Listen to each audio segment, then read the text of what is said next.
नमस्कार।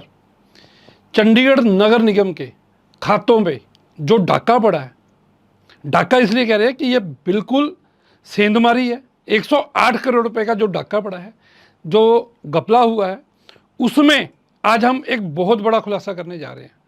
जब हमने सबसे पहले नगर निगम के घोटाले का पर्दाफाश किया था, उस समय हमें कई संदेश भी आए कि इस मामले की तह तक जाए, तो उसी की एक कड़ी आपके सामने लेके आया हूँ।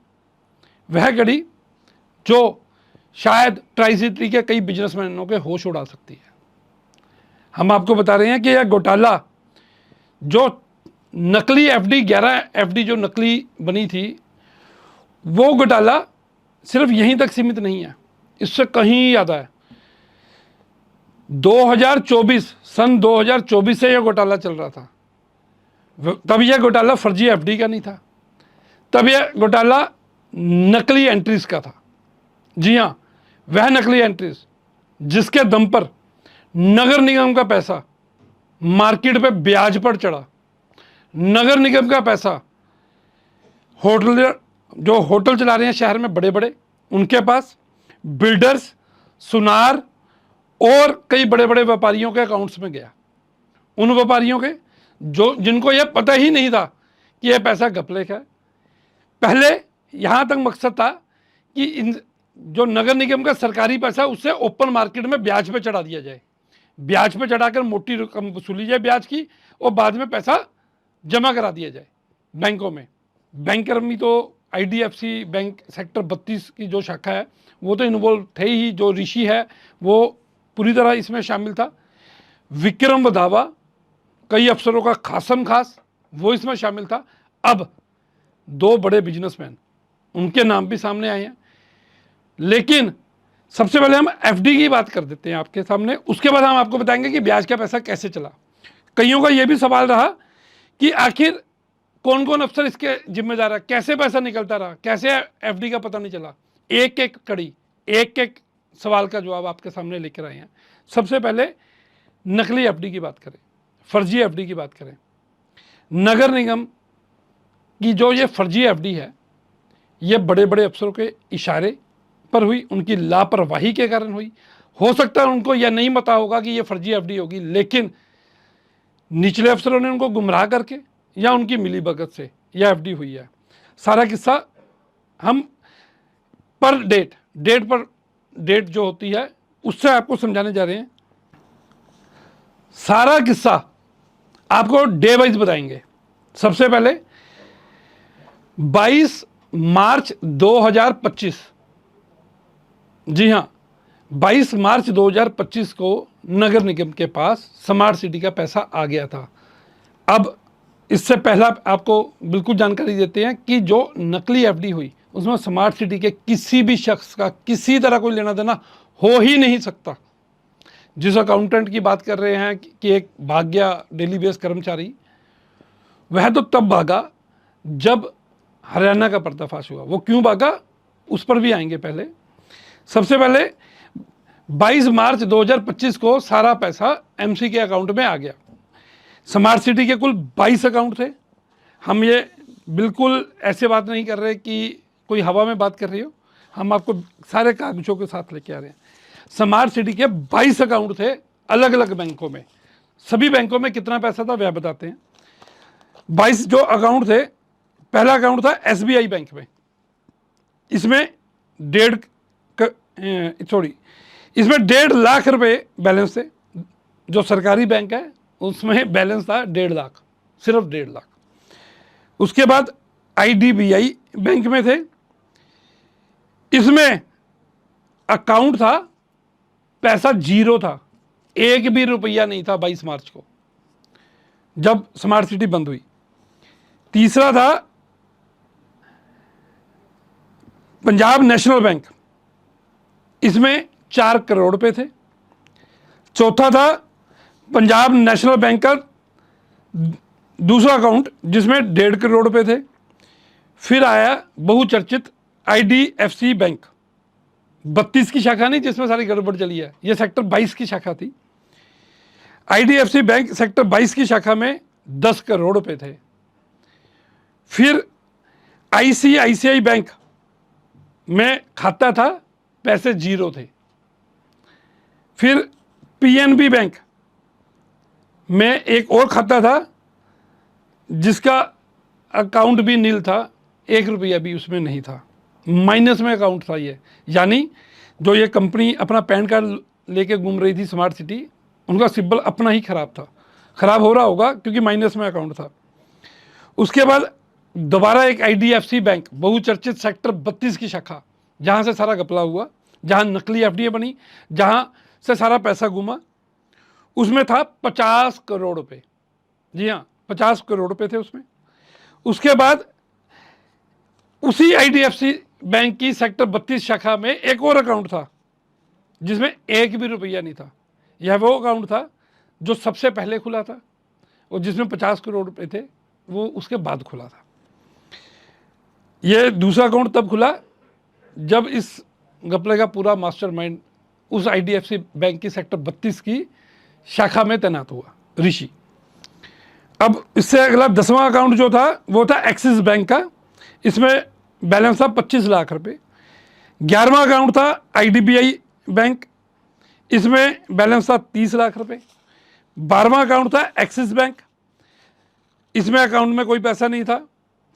13वां अकाउंट था इंडस बैंक। 14वां अकाउंट था एचडीएफसी बैंक, इसमें 50 लाख रुपए थे।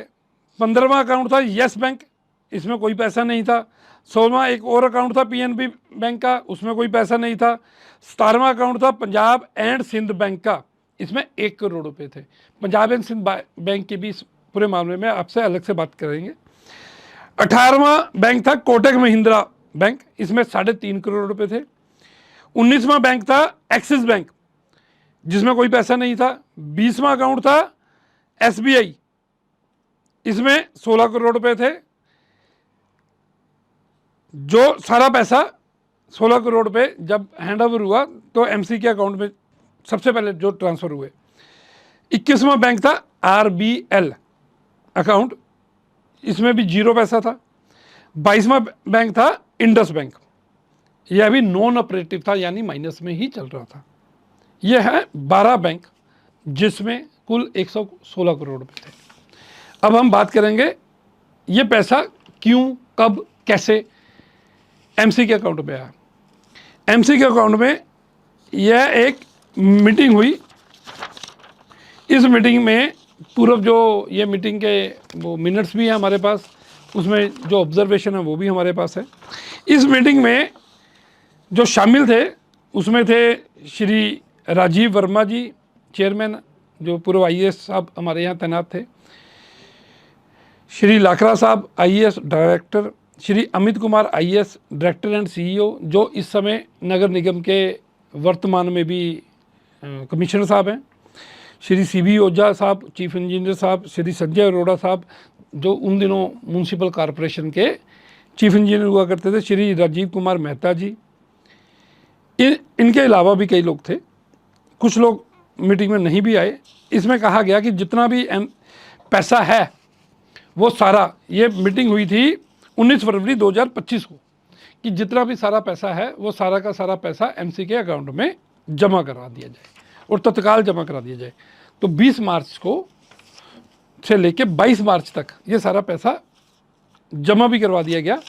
कैसे जमा करवाया गया उसका भी आपको बताते हैं। अभी ये सारा पैसा सबसे पहले एसबीआई बैंक, नगर निगम के एसबीआई बैंक के अकाउंट में जमा हो गया। यानी नगर निगम के पास स्मार्ट सिटी का सारा पाई उनके पास पहुंच गई थी 20 मार्च 2025 को। अब जो ब्याज की बात कर रहे हैं हम, जो ब्याज में मार्केट में, ओपन मार्केट में व्यापारियों को सरकारी पैसा लुटाया गया, उनको पैसा दिया गया, उनकी बात कर रहे हैं। आप हैरान हो जाएंगे उसके, ये पैसा कैसे घुमा। 20 मार्च को जब एसबीआई के अकाउंट में पैसा आ गया तो ना जाने जो हमारे अकाउंट ऑफिसर हैं, जो मिस्टर सिंह कहा जाता है, उनको क्या सूझी कि उन्होंने एक लेटर लिखी जिन्होंने कहा कि ये सारा पैसा आईडीएफसी बैंक सेक्टर 32 की शाखा में जमा करा दिया जाए। स्मार्ट सिटी का सारा पैसा आया, सरकारी बैंक में आया, बिल्कुल सेफ था, लेकिन उनको यह मंजूर नहीं हुआ। उन्होंने सारा पैसा आईडीएफसी बैंक में जमा करा दिया। ये पैसा कैसे आया? सारा ट्रांसफ़र होकर आया, 3 एफडी भी आई, वो एफडी भी तुड़वा कर सारा पैसा बेच दिया गया आईडीएफसी बैंक में। वहाँ पर 12 ये जो 12 एफडी बनाई गई वो बाद में बनाई गई, क्योंकि ये पैसा दे दिया गया। नकली एफडी बनी थी, नकली एफडी का ब्याज तो आना था, साल बाद मैच्योर होनी थी, 1-1 साल की ये एफडी थी, तो उससे पहले ये बंडा जो फूटना था थोड़ा जल्दी फूट गया। अब मार्च 2025 से लेके फरवरी 2026 तक, 26/2/2026 तक करीब 9 महीने 10 महीने यह पैसा कहाँ था कुछ नहीं पता। कागजों में आईडीएफसी बैंक की सेफ कस्टडी में था, असलियत में इसमें मल्टीपल एंट्रीज हुई, मल्टीपल एंट्रीज, करीब 1800 एंट्रीज। पॉसिबल ही नहीं था। कभी पैसा आया, कभी पैसा गया, कभी किसी ज्वेलर के अकाउंट में पैसा गया, कभी उस ज्वेलर के अकाउंट से वापस आ गया, कभी किसी होटलियर के अकाउंट में पैसा गया, उधर से वापस आ गया, कभी किसी और के अकाउंट में पैसा गया, वहाँ से वापस आ गया। एक बड़े पदाधिकारी, उसकी फैमिली के अकाउंट में भी पैसा गया, वो भी वापस आया। करीब कोई पैसा 3 महीने बाद आया, कोई पैसा 4 महीने बाद आया, लेकिन जो मूल जाता था वो वापस आ जाता था।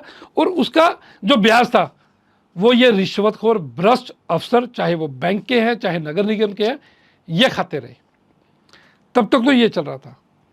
इनको लगा कि सरकारी पैसे से खेल खेलते हैं, प्रॉपर्टीज बढ़ रही है। विक्रम वधवा जो मात्र कभी केयर टेकर हुआ करता था, वो एकदम से बिल्डर बन गया। सरकार के पैसे से बिल्डरों के साथ उसकी दोस्ती हुई, उनके प्रोजेक्ट्स में पार्टनर बना, पार्टनर लगाकर जो मेन फाइनेंस देने वाला बना। उम्मीद थी कि शायद प्रॉपर्टी दुगनी हो जाएगी, चौगुनी हो जाएगी और मूल वापस कर देंगे और हमें फ़ायदा हो जाएगा। खैर बांडा पहले फूट गया। विक्रम वधवा तो अब फरार है। अभी तक चंडीगढ़ पुलिस ने पुष्टि नहीं की कि विक्रम वधवा का इसमें क्या रोल है, लेकिन हम आपको बताते हैं कि उसके करीब रिश्तेदार, बेहद करीब रिश्तेदार के अकाउंट पे करीब 1.5 करोड़ रुपये आया था, जिसकी जानकारी चंडीगढ़ पुलिस के पास भी है। हाल ही में वो पैसा आया था, उससे पहले ये बांडा फूट गया, जब तक ये पैसे वापस होते। अब नकली एफडी की क्या जरूरत पड़ी? सभी के मन में सवाल है कि नकली एफडी बनी क्यों, नकली एफडी बनाई क्यों? अगर पैसा निकालने था एक बार निकाल लिया तो फिर नकली एफडी की क्या जरूरत थी? फरवरी या मार्च तक 1 साल पूरा हो जाना था एफडी को मैच्योर के लिए। जब मैच्योर होनी थी एफडी तो उसका ब्याज ना आता तो पकड़े जाते, तो ऑडिट होता, तो जो एफडीआर है उसकी जांच होती, तो नकली पाई जाती। तो इन्होंने फटाफट 11 नकली एंट्री की, नकली एफडी बनाई, बैंक कर्मी के साथ मिलकर बैंक की मोहर लगाई, वो जमा करा दी। उम्मीद थी कि हम मिलकर बैंक कर्मियों के साथ मिलकर जो ब्याज का पैसा, जो सरकारी ब्याज 7% 7.5% वो वापस जमा करा देंगे। लेकिन आज तक यह नहीं एमसी बता पाया कि कैसे, क्यों ये प्राइवेट बैंक में पैसा जमा करवाया गया आईडीएफसी में, क्यों अलग अलग एफडी कराई गई। जबकि नगर निगम के पास जब पैसा आया तो 3 एफडी तो पहले ही हुई थी, ब्याज तो पहले ही आ रहा था, तो उसको तुड़वाने की जरूरत क्या पड़ी? उसको तुड़वा के 11 बनाने की जरूरत क्यों पड़ी? एक एफडी क्यों नहीं कराई गई? तो मकसद यही था कि सारा पैसा मार्केट में ब्याज पर घुमाया जा रहा था। सेक्टर 22 मार्केट की भी बात करता हूँ, सेक्टर 22 मार्केट में बहुत पैसा घुमा ब्याज का, ऐसा पैसा घुमा कि डेली ब्याज पर भी घुमा। चुनिंदा जो कई अफसरों के छोटे छोटे गुर्गे पाले हुए हैं वो पैसा ब्याज पे देते रहे। कोई भी शख्स, चंडीगढ़ के जो लोग मार्केट्स में हैं उनको मोबाइल मार्केट सेक्टर 22 का पता है, वहाँ जो ब्याज का धंधा चल रहा है, जो काला धंधा वहाँ चल रहा है, उसकी भी जानकारी होगी। नहीं है तो हम आपको बताते हैं कि हर रोज़ पैसे दिए जाते हैं, सुबह दिए जाते हैं, शाम को लिए जाते हैं। यह धंधा भी चल रहा था, पुलिस की जांच में भी सामने आ चुका है। उन गुर्गों के भी कईयों के नाम सामने आएंगे जल्द। अब पैसा निकलता कैसे था? एक अकाउंट अफसर जो कि एडहोक पे है, जो कि बिल्कुल डेली बेस है, वो पैसे कैसे निकाल सकता है? उसके पास कैसे है? इसका किसी के पास कोई जवाब नहीं है। सब उसके गायब होने की कहानी तो बता रहे हैं, लेकिन यह नहीं बता रहे कि उसके मोबाइल पे ओटीपी कैसे आता था, किसने यह पावर दी। जब पैसा सारा एमसी के पास चला गया तो वो जो स्मार्ट सिटी का एम्प्लॉय था उसके साथ मेलजोल क्यों था, उसको क्यों नहीं निकाला गया था अभी तक, क्यों वो लगातार आ रहा था। अपॉइंटमेंट तो उसकी स्मार्ट सिटी में थी। दरअसल पता सबको था, जो जालसाज थे वे जानते थे कि एक ना एक दिन भांडा फूटने वाला है। उनको गलत फहमी थी कि शायद एमसी को कभी जो 108 करोड़ का ये पता नहीं चलेगा, और एक एफडी जो उन्होंने असली की हुई थी 8 करोड़ 85 लाख की, वही उसी से पता चल जाएगा और ये लगेगा कि जो स्मार्ट सिटी से फंड है वो सिर्फ 8 करोड़ रुपए का है। अब इस लड़के की कहानी क्यों नहीं साबित हो रही, क्योंकि एक कानून है, हम नहीं कह रहे, ये रूल बुक कह रही है कि पैसा कैसे निकलता है। Who were the authorise signatory, ये पुलिस ने सवाल पूछा, एमसी ने जवाब दिया, मैं नहीं बोल रहा, मैं अपने शब्द नहीं बोल रहा। Who were the authorise signatory to operate bank account and which authority has authorise, what was the procedure to draw funds from bank, who was the competent authority to accord admin approval, financial approval.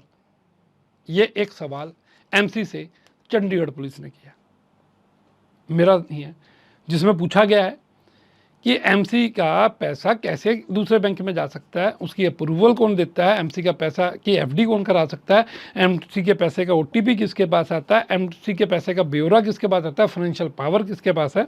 तो उसमें जवाब है MC का, हमारा नहीं है। Authorise signatory was additional chief executive officer cum joint commissioner, MCC, नगर निगम के joint commissioner, along with chief general manager cum chief engineer, नगर निगम MCC, and chief finance officer, ये ऑथोराइज लोग थे। इनमें से कोई भी एक आदमी कुछ नहीं कर सकता था, इन तीनों में से दो के साइन होने जरूरी थे। कहीं भी जो कर्मचारी है अस्थायी तौर पे, जो डेली बेस कर्मचारी है, जो गायब है, उसका कहीं जिक्र नहीं है, कोई पावर नहीं थी उसको। ये एमसी कह रहा है, हम नहीं कह रहे। अब आगे है chief executive officer cum commissioner MCC, यानी नगर निगम के कमिश्नर साहब, हैज ऑथोराइज द सिग्नेटरीज। सिर्फ नगर निगम के कमिश्नर साहब के पास यह पावर है कि वो ऑथोराइज करें किसको, कि किसके साइन बैंक में चलेंगे। इसके अलावा किसी और के पास कोई पावर नहीं है। हस्ताक्षर किसके चलेंगे, तो यह तय है। हो सकता है पिछले कमिश्नर ने या इन कमिश्नर ने इन तीन लोगों की जिम्मेदारी लगाई होगी।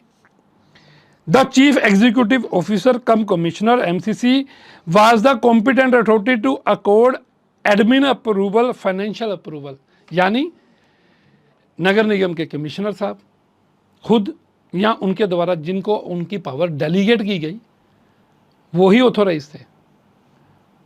पावर डेलीगेट का भी मैं जवाब दे रहा हूँ। मैंने अगर अपनी पावर किसी को डेलीगेट की तो ऐसा नहीं है वो वाली पावर किसी और को डेलीगेट कर देगा, वो एक ही जगह डेलीगेट हो सकती है। यानी दोबारा से अस्थायी तौर पे कर्मचारी साजिश का भाग हो सकता है, साजिश करता नहीं हो सकता। तो ये इसका प्रोसीजर है। दो लोग नगर निगम के कमिश्नर द्वारा अपॉइंट किए गए, तीन में से दो लोगों को साइन होने, तो ये तय है, चाहे जायज़ चाहे नाजायज़, चाहे असली चाहे नकली एफडी जो भी बनी, इन दोनों के साइन या तो फोर्ज हुए या इन्होंने खुद साइन किए। लेकिन इन तीन लोगों की यह जिम्मेदारी थी हर चीज़ की चेक करने की। ये जिम्मेदारी से नहीं अफसर बच सकते। अब एक और चीज़ भी मैं बताना चाहूँगा कि ये इंस्ट्रक्शन किसने दी। एसबीआई बैंक में पैसा पड़ा हुआ था, आईडीएफसी में क्यों जमा करा दिया, कौन दे सकता अफसर, किसके पास ये पावर थी। अब मैं ये भी क्वेश्चन का जवाब दे रहा हूँ नगर निगम के। Instruction to transfer the balance to PFMS main account were issued to all banks. However, transfer of balance from MCC were provided only and only by MCC accounts department, यानी नगर निगम के अकाउंट में तो स्मार्ट सिटी ने सारा पैसा दे दिया और नगर निगम के अकाउंट्स वालों ने यह पैसा लुटने के लिए, पब्लिक का पैसा लुटाने के लिए, ओपन मार्केट में ब्याज पर चढ़ाने के लिए और यह पैसा हड़पने के लिए सारा पैसा आगे IDFC बैंक सेक्टर 32 की शाखा में दिया। कोई इनसे जवाब मांगे कि अकाउंट तो आपका IDFC सेक्टर 22 में भी था, वहां पैसा क्यों नहीं जमा कराया, वहां FD क्यों नहीं कराई गई? हम सरकारी बैंक की बात छोड़ देते हैं, नहीं कराया गया। दूसरी बात भी बता रहा हूं, ये सारा पैसा कानूनन आनंदिता मित्रा IAS जो पिछली कमिश्नर थी, उन्होंने एक नोटिंग चढ़ा रखी है कि जो भी पैसा किसी भी फंड से आता है, अलग अलग फंड से MC पे आता है, वो MC के कर्मचारियों की जो सैलरी अकाउंट है पंजाब एंड सिंध बैंक में, वहां जमा करवाया जाए। ये अलग हेड से पैसा आया, अलग कंपनी से पैसा आया, सरकार का पैसा आया, लेकिन प्राइवेट हाथों में चला गया। पिछली कमिश्नर की जो नोटिंग है उसको भी इग्नोर कर दिया गया। अब यह पैसा से आगे की एक और परत भी बताने जा रहा हूं। यह पैसा कई कंपनियों में घुमा, कई कंपनियों में अलग अलग में पैसा घुमाया गया। इन सभी कंपनियों के नाम मेरे पास लिखित में है, अगली कड़ी में आपको वो भी बताऊंगा। अगली कड़ी में आपको यह भी बताऊंगा कि यह फर्जीवाड़ा 2026 से नहीं 2024 से चल रहा था, किस किस फर्म को कैसे कैसे कितने कितने पैसे गए, वो भी बताऊंगा। आप हमारे साथ बने रहें, आप तक सच्ची निर्भीक खबरें हम पहुंचाते रहेंगे। नमस्कार, मैं संजीव महाजन, चंडीगढ़ दिनभर से।